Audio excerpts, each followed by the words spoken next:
Bonjour tout le monde, j'espère que vous allez bien. Je m'appelle Laurie et je viens vous parler de lecture. Aujourd'hui, comme vous l'aurez probablement pu le deviner par mon titre, je viens vous présenter ma palle d'automne. Mais avant de vous la présenter, j'ai quelques trucs à vous dire par rapport à ça, à ma palle. J'ai 10 livres dedans, mais je ne prévois pas nécessairement toute la lire et il y a deux raisons pour ça. Premièrement, c'est que pour moi, l'automne se termine en octobre. Et je sais qu'il y a des gens qui vont me dire, ouais, non, non, non, mais la date officielle, c'est genre le 21 décembre. Ça finit, l'automne finit en décembre. Oui, oui, j'ai regardé sur Google pour être sûr de ce que je dis. Mais pour moi, l'automne se finit quand, juste avant qu'il y ait de la neige qui arrive. Et au Québec, souvent, dépendamment des années, il y a de la neige en novembre. Il y a même une année, petite anecdote, petite anecdote, il y a déjà une année chez mes parents, il y a eu de la neige juste avant l'Halloween, genre en octobre, là, il y a eu de la neige, et ma soeur et une de ses amies ont fait des citrouilles, mais en neige. Genre, ils ont fait une grosse boule de neige, ils l'ont mis à l'avant, proche de l'entrée. Ils ont été prendre un push-push, ils l'ont rempli d'eau avec du colorant orange, puis ils ont tout push-pushé sur la boule pour qu'elle devienne orange. Ils ont essayé de faire comme un bonhomme sourire dessus, ben comme les citrouilles, là. Fait que c'est ça. Au Québec, on a de la neige parfois même en octobre. Fait que ça, pour moi, l'automne ne dure pas jusqu'en décembre. Ça se finit maximum début novembre, quand il y a les vraies premières neiges et que la neige reste au sol.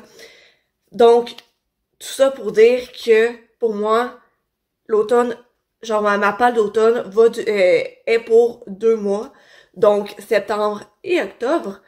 Et, et donc, c'est ça, je prévois pas nécessairement toute la lire parce que là, j'ai des cours et j'ai pas nécessairement juste ces livres-là, mais les livres de ma palle à lire. Et aussi, là, il y a une deuxième raison pourquoi je vais pas nécessairement focuser nécessairement sur cette palle-ci. C'est que j'ai déjà une autre vidéo en tête de livres d'automne. En fait, vous l'avez probablement vu quelques fois, j'ai fait des tags sur sur YouTube en fait. Dans le fond, tu sais, c'est une liste genre de d'énoncés sous un thème global. Et j'en ai fait quelques-uns, puis habituellement, je le fais avec des livres que j'ai déjà lus. C'est un peu ça en fait, le but des tags. Mais là, je me suis dit, j'en ai vu un intéressant sur l'automne, en fait. Et, donc, les énoncés, c'est des thèmes d'automne. Et je me suis dit, ça pourrait être intéressant d'essayer d'y aller de choisir des livres que je n'ai pas lus, que, tu sais, j'essaie d'y aller un peu comme au pif, on va dire, parce que, tu sais, on s'entend que, les tags, pour ceux qui savent pas nécessairement, le genre d'énoncé, ben, tu sais, par exemple, ça peut être, un livre feel good ou, un livre avec un cook dedans, genre un cuisinier dedans, ou j'essaie de me rappeler de d'autres dans d'autres livres, mais ou t'es un livre qui a été important pour toi, genre tout ça. Mais là, la liste que j'ai trouvée, c'est toutes des livres que je pouvais y aller avec un peu le pif, comme je disais. Tu sais, chaque énoncé, je pouvais y aller un peu, ok, me semble que lui, il fitterait dans cet énoncé-là. Et donc, cette liste-là, je me suis dit, je vais tout choisir mes livres tout de suite et je vais faire une vidéo spéciale où je lis les livres qui rentrent dans chaque catégorie et je vais faire une vidéo les rassemblant toutes, c'est ça. Et pour des vidéos genre un peu différentes de ce que je fais habituellement et tout ça et blablabla. Fait que genre c'est une intro beaucoup trop longue pour ce que c'est, mais c'est les deux raisons pourquoi je ne prévois pas tout lire. C'est les livres de ma palle d'automne. Premièrement parce que pour moi l'automne finit en octobre et j'ai déjà une autre pile de livres à lire sur le thème de l'automne. Mais je voulais quand même faire une palle d'automne, spécifiquement d'automne, parce que j'ai l'impression que mon autre pile, c'est pas nécessairement juste des livres qui rentrent typiquement dans une palle d'automne. Fait que ça, je commence, je vous les présente, on y va. Donc, c'est ça. Pour ma palle d'automne, j'ai divisé les livres en 5. J'ai vraiment été avec des livres qui, je trouve, ont la vibe automne, creepy, tout ça. Fait que je vous présente les 5 catégories, puis après, je vous présente les livres. J'ai une catégorie plus historique, on va dire. Il y a seulement un livre dedans, mais c'est ça. J'ai une catégorie policier, une catégorie plus science-fiction, genre science-fiction, fantasy, tout ça. Puis les 2 dernières catégories, pas qu'ils se ressemblent, mais genre il y a la même idée derrière, mais un peu différemment. Donc, il y a une catégorie qui c'est les livres, l'histoire des livres ont une vibe creepy, genre d'automne.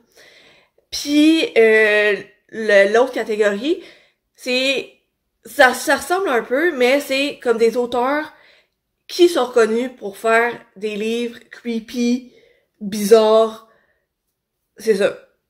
J'espère que vous comprenez un peu la différence. Je suis peut-être pas la meilleure pour expliquer la différence, mais c'est ça. Fait que j'ai divisé ma palle de cette façon-là.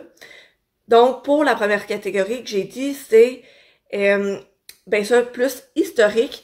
J'ai ici les sorcières de Pendle.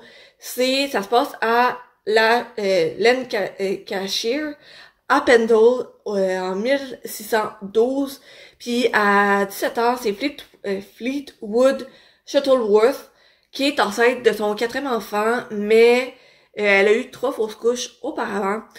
Et donc, puis elle est la maîtresse en fait du Gorthrope Hall, et en fait elle n'a pas toujours donné d'héritier à son mari, et elle va croiser le chemin d'Alice Gray, qui est une jeune femme, une jeune sage-femme, qui connaît beaucoup les plantes et les plantes médicinales, comment aider justement pour aider une femme à bien accoucher en fait, mais c'est dans un temps où la sorcellerie, elle est très très très présente et n'importe qui peut se faire accuser de même.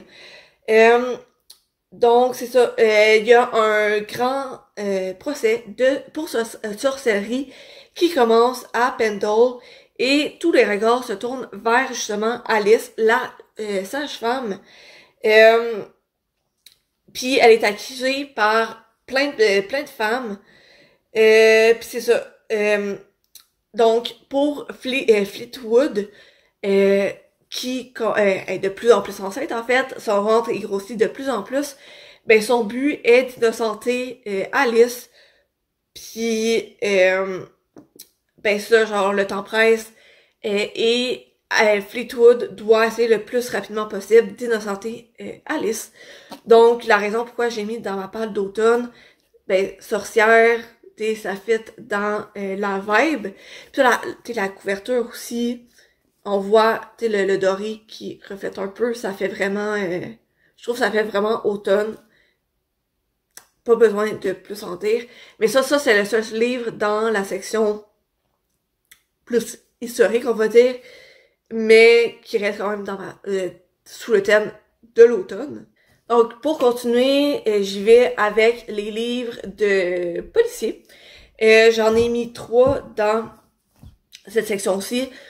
Je trouve que, le policier, justement, ça intrigue, t'essaies de découvrir des meurtriers ou genre des personnes méchantes, en fait.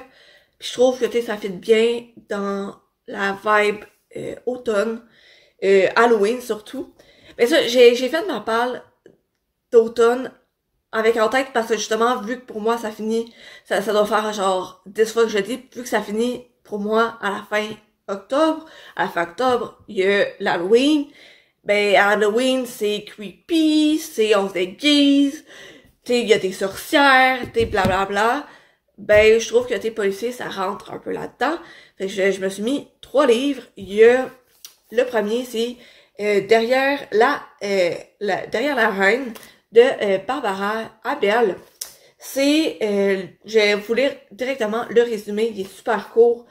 D'un côté, il y a Tiphaine et Sylvain, de l'autre, il y a Laetitia et David. 2 couples voisins et amis, fusionnels et solidaires, partageant le bonheur d'avoir chacun un petit garçon du même âge. Maxime et Milo grandissent ensemble comme des jumeaux, jusqu'au drame. Désormais, seule une haie sépare la culpabilité de la vengeance, la paranoïa de la reine. Ben c'est ça, je trouvais que c'est ça. On sait pas trop c'est quoi le drame, on sait pas trop ce qui arrive. J'ai déjà lu un livre de Barbara Abel et j'avais simplement adoré sa plume et ses histoires. Et ces là, si je le lis, ça va être en lecture commune avec une amie, Océane, de France. Les deux, on s'est acheté ce livre-là. Puis on s'est dit, on va le lire ensemble. Fait que si je lis, ça va être en lecture commune avec elle. Le deuxième livre de policier que je rentre dans ma palle, c'est un de Lisa Gardner. C'est À même la peau. En gros, c'est 2 meurtres qui se passent à Boston à 6 semaines d'intervalle. C'est des femmes seules, souvent mutilées. Puis c'est le même motto, on va dire. Ben c'est pas ça le nom.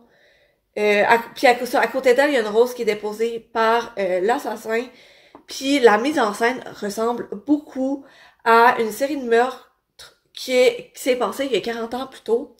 Mais la seule affaire qui est bizarre, c'est que l'auteur de ces meurtres-là, en fait, genre, il y a 40 ans, ben, il s'est suicidé depuis ces meurtres-là. Fait que c'est sûr que c'est pas lui qui a fait les 2 nouvelles victimes parce qu'il est déjà mort. Fait que là, pour l'inspectrice Didi Warren, elle va essayer de se rapprocher des 2 filles du meurtrier pour essayer de voir peut-être que c'est elle. Genre, c'est peut-être les 2 filles. Ou, ben ça. Fait que, encore une fois, ça a l'air super intéressant. Je sais pas c'est quoi ma fascination pour les histoires de policiers, pour les true crime, parce que, genre, j'adore.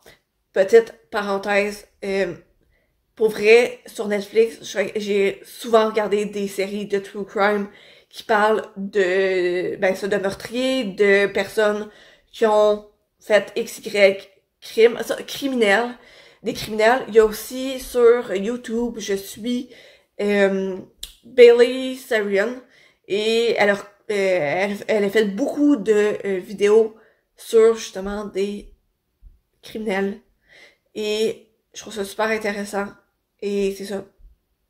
Fin de ma parenthèse. En fait, je la rouvre. Vous pouvez me trouver bizarre pour ça. Je peux comprendre. Mais c'est ça. Fin de la parenthèse pour de vrai. Donc, le 3e livre policier qui est dans ma palle d'automne, c'est Dans son ombre de Christine Brouillet. Ça fait un petit bout que je veux lire un de ses livres. J'en ai un autre d'elle. Je me souviens plus c'est quoi le titre. Mais ça aurait pu être lui ou l'autre ces livres que j'aurais mis dans ma palle d'automne. C'est juste, j'ai décidé que ça allait être lui. Juste parce que. Puis, en gros, c'est l'histoire d'une jeune adolescente qui est en fugue. Et il y a 2 ans. Je vais juste vous lire le résumé parce que, genre, sinon, j'ai toujours être en train de le lire pis des Alors qu'une adolescente est en fugue, 2 coéquipiers de l'enquêtrice Maud Graham en rencontrent la famille. À l'issue de cet entretien, les policiers sont convaincus d'une seule chose. On ne leur a pas tout dit. Serait-ce parce que le père est un homme politique bien en vue? Parce que la sœur de la fugueuse ne veut pas être accusée d'avoir trahi sa jumelle? Parce que la mère tient à protéger ceux qu'elle aime? Pourtant, Graham ne peut concevoir que des parents ne fassent pas absolument tout pour que leur enfant soit retrouvé. Ce qui aurait pu résumer une banale rébellion adolescente s'avéra être la première étape d'une enquête aux ramifications insoupçonnées devant lesquelles Maud Graham et ses collègues, portés par la volonté d'empêcher le pire, devront unir leurs forces. Fait que ça a vraiment l'air intéressant en fait. Puis c'est ça. Fait que ça, c'est la partie les 3 livres policiers en fait de ma palle. Je continue avec la section science-fiction. J'en ai un seul et c'est La Petite Sirène dans les contes interdits, écrit par Sylvain Johnson. Donc je vous lis le résumé. Puis on s'entend, c'est juste des petits énoncés. Un père alcoolique qui tente de noyer son enfant difforme. Un couple de monstres de foire en cavale poursuivi par un policier corrompu au service d'un juge pervers. Une magnifique sirène prisonnière des griffes d'un forain sadique et qui se lie d'amitié avec un garçon au mort. Une mystérieuse attraction montréalaise, le Palais des Nains, qui cache des abominations et d'absurdes personnages aux intentions machiavéliques. En fait, j'ai mis un des contes interdits dans ma palle d'automne parce que, ben ça, automne, Halloween, contes interdits, je trouve que c'est parfait. C'est le seul en ce moment que j'ai dans ma bibliothèque que je n'ai pas encore lu. Parce que, ben ça, j'ai La Reine des Neiges que j'ai déjà lu. Mes parents me l'ont donné. La mère à mon chum m'a passé Peter Pan que j'ai lu. Et dans les derniers mois, je me suis acheté La Petite Sirène. Fait que je me suis dit, pourquoi pas l'ajouter? Je trouve que ça fit vraiment ça dans la vibe d'automne. Donc, c'est déjà ça pour la partie science-fiction. Maintenant, pour les 2 prochaines sections, c'est les 2 sections qui se ressemblent un peu. La première, c'est des livres qui sont genre, tu sais, que la vibe est comme... Ben, tu sais, pas nécessairement... Ben, un peu pas substance, mais suspense. God, j'ai de la difficulté avec mes mots aujourd'hui. Suspense. Mais tu sais, c'est comme, tu sais, il y a comme un côté, on sait pas trop ce qui se passe, tout ça. Puis il y en a 2 des 3 que j'ai déjà lus, mais que je veux relire. Et les 2 sont écrits par Carlos Ruiz Zafón. Il y a premièrement... Non, j'ai commencé par l'autre livre, parce que c'est avec ce livre-là que j'ai découvert Carlos Ruiz Zafón. C'est Le Prince de la Brume, dans le cycle de la Brume, le premier tome. Lui, j'avais lu, c'est pas la même édition. Cette édition-là, je la trouvais super belle, en fait. Puis il y a 3 tomes. Les 3 tomes, tu sais, c'est la même... ça.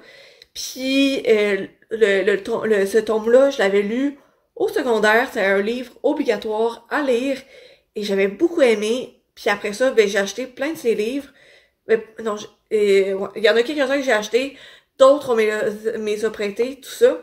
Puis, même, petite anecdote, qui a pas de rapport, mais je pense que c'est Marina ou lui que j'avais fait lire à ma mère. Et ma mère n'est pas une grande lectrice. Et elle avait bien aimé, puis je pense qu'elle avait lu genre 2 ou 3 autres de ses livres à lui. Et elle avait bien aimé, fait que je suis bien contente d'avoir trouvé une lecture qu'elle aime bien. Maintenant, pour le résumé de ce livre-là, ça se passe en Angleterre en 1943, dans une famille sur le bord, dans une maison sur le bord de la mer, et ça devient le refuge de la famille Carver. En fait, c'est Maximilian et Andrea, accompagnés de leurs enfants, veulent échapper à la guerre. Et les 2 aînés des enfants se lient rapidement d'amitié avec Roland, qui est un jeune garçon du petit village marin, et il les entraîne à la découverte d'une épave dans le coin. Ça, c'est une épave autour de laquelle tout s'est figé, un mystérieux jardin. Cette tueur semble, quant à lui, reprendre vie derrière la demeure. Et ça, les adolescents vont se lancer aux trousses de celui qu'on appelle le prince de la brume. Donc, un être aux 1000 visages, puis avec qui il faut jamais sceller un pacte. Donc ça, je l'avais vraiment aimé et je le relis j'aimerais ça le relire. Ça va faire un petit bout que je veux le relire. Et ça, anyway, j'ai lu au secondaire. Je devais avoir 14, 15 ans. Je suis rendue à 24 ans. Donc on s'entend, je me rappelle plus aucunement de l'histoire. Ça fait 10 ans que j'ai lu, fait que c'est ça. Ensuite, j'ai Marina du même auteur. C'est l'histoire, le petit résumé. Interne au pensionnat, Oscar aime faire le mur, errer dans les rues désertes, l'épinède, les villas d'un quartier laissés à l'abandon. Il suffira d'un chat et d'une montre en or pour qu'il bascule au pays des merveilles. Un royaume hanté par des amours mortes. Oui. Un savant fou et les fantômes de Gaudí. Une Barcelone de rêves et de cauchemars, de théâtre et de cimetières, souterraine et baroque, d'où seul s'évadera le souvenir de son guide, l'inoubliable Marina. Encore une fois, ça fait un petit bout de quelques années que je l'ai lu. Fait que je me rappelle plus trop ce qui se passe. Je me rappelle un peu, mais comme pas assez pour vraiment vous dire comme ce qui se passe. Fait que c'est ça, j'ai bien hâte de le relire si j'ai le temps. Et sinon, le troisième livre que je trouve qui rentre un peu dans cette vibe-là, c'est L'envol de Kiri McGauley. J'ai pas encore lu. Oh boy. Excusez, c'est que la couverture, elle a eu un peu de difficulté. Je l'avais pas reçu de même, mais en tout cas, je sais pas ce qui s'est passé. En gros, ça se passe dans une petite ville d'Auburn, en Pennsylvanie. Et en gros, c'est que la petite ville commence à être envahie par des corbeaux. Mais c'est pas ça qui lui fait peur en ce moment. En fait, ce qui lui fait peur, c'est les crises de son père qui deviennent de plus en plus violentes. Et son but, c'est de protéger ses deux petites sœurs à n'importe quel prix, en fait. Et il y a le beau Liam qui va accepter de l'aider. Il est différent des autres garçons, semble être le seul à comprendre les. Puis avec son aide, elle va élaborer un plan pour en fait mettre en sûreté sa famille. Mais le temps est compté parce qu'il lui reste moins d'un an. Parce que ben elle part à l'université puis elle veut mettre en sûreté ses sœurs avant ça en fait. Donc c'est ça, il y a la vibe un peu bizarre, j'aimerais ça comprendre pourquoi dans le résumé on dit qu'il y a des corbeaux qui viennent errer dans ce village-là, parce que s'il le met dans le résumé, c'est qu'il doit avoir comme une certaine importance dans l'histoire, I guess. En tout cas, on va voir. Si j'ai le temps, j'aimerais bien le lire. Je dis ça à chacun des livres, mais c'est ça. Mais ce livre-là, ok, c'est moins pire que je pensais. Parce que, c'est quand même un gros livre, mais il fait 400 pages. Tu sais, juste pour, en comparaison. Ok, non, c'est pas une bonne comparaison, il fait moins de 300 pages, là. Mais ça, tu sais, il y a des livres qui sont super minuscules, mais qui font genre 500 pages. Mais là, je pense que, tu sais, les pages sont quand même assez épaisses. Fait que, c'est ça. Mais, ouais. Je sais pas trop pourquoi je vous disais ça, mais c'est ça. Et maintenant, pour la dernière catégorie, c'est plus des auteurs qui sont réputés pour faire des histoires un peu creepy, qui sortent de l'ordinaire. Je pense que vous pouvez un peu me voir venir avec le premier, un roman de Stephen King, L'Institut. En fait, c'est un livre à mon chum et je me suis dit, j'allais lui emprunter. Parce que la majorité des Stephen King qu'on a dans la bibliothèque, c'est à lui. C'est comme un des auteurs qu'il aime bien.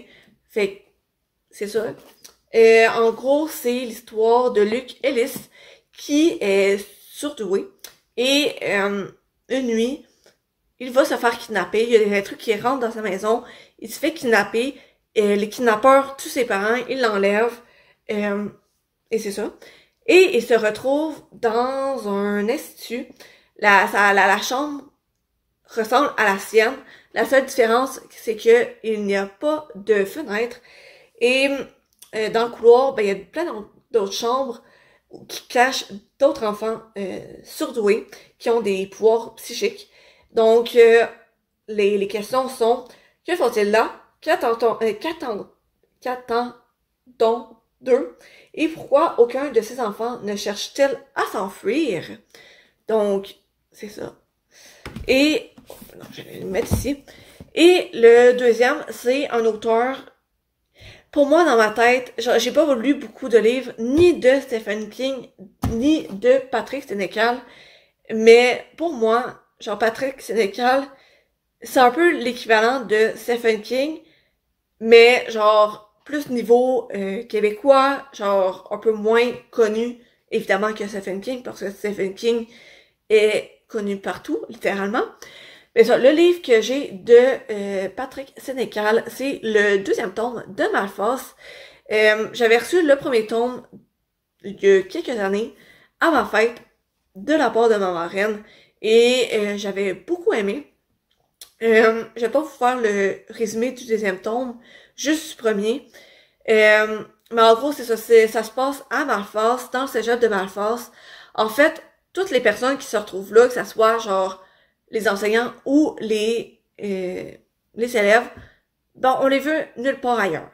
Genre, tu sais, par exemple, le prof qu'on suit dans l'histoire, il a été viré de son ancien cégep. Je me rappelle plus trop pourquoi, mais je pense que c'était ses conduites, genre, ben c'était par rapport à sa conduite, on le viré de son cégep, puis il s'est retrouvé au cégep de Malfas.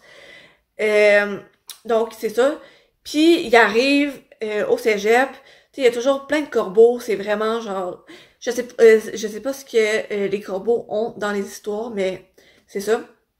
Et là, le cégep vient à peine de commencer qu'on retrouve dans le casier d'une étudiante son corps en train de, comme, plus être beau.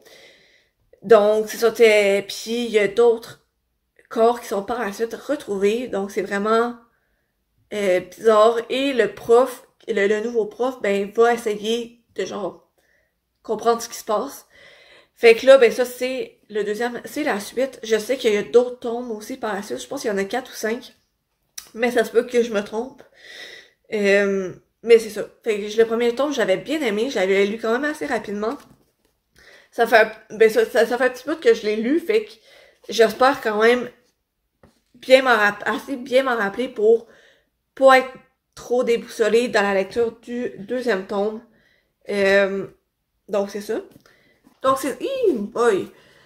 Donc c'est ça. C'est ma petite pile à lire d'automne. De livres à lire. Comme je répète, je compte pas nécessairement tous les lire. Mais je vais faire de mon mieux en fait.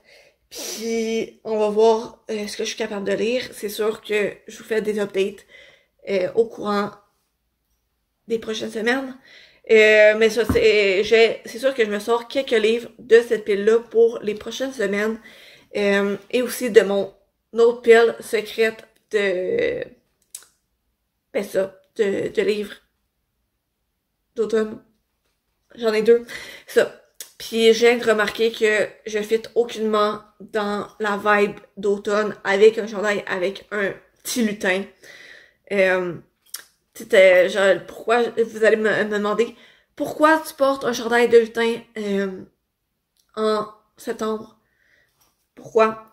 Ben, à la journée à laquelle je filme ma vidéo, ben, j'ai une entrevue dans la boutique de Noël de Québec. Et je pense pas que c'est le nom exact, mais genre, c'est la boutique de Noël qui est ouverte 24, ben pas 24 heures sur 24, mais à l'année longue. Et j'ai une entrevue là pour peut-être travailler là-bas. C'est pour ça que je me suis dit j'allais porter un chandail de Noël à l'entrevue. Donc, c'est bien ça. Mais ça, je vous ai montré toute ma pile. C'est ça que je voulais. Et c'est pas à me dire en commentaire les livres que vous voulez lire durant l'automne. J'étais assez claire. Donc, sinon, n'hésitez pas à liker ma vidéo si vous l'avez aimé. Et si vous n'êtes pas encore abonné à ma chaîne, n'hésitez pas à vous abonner si ça vous tente.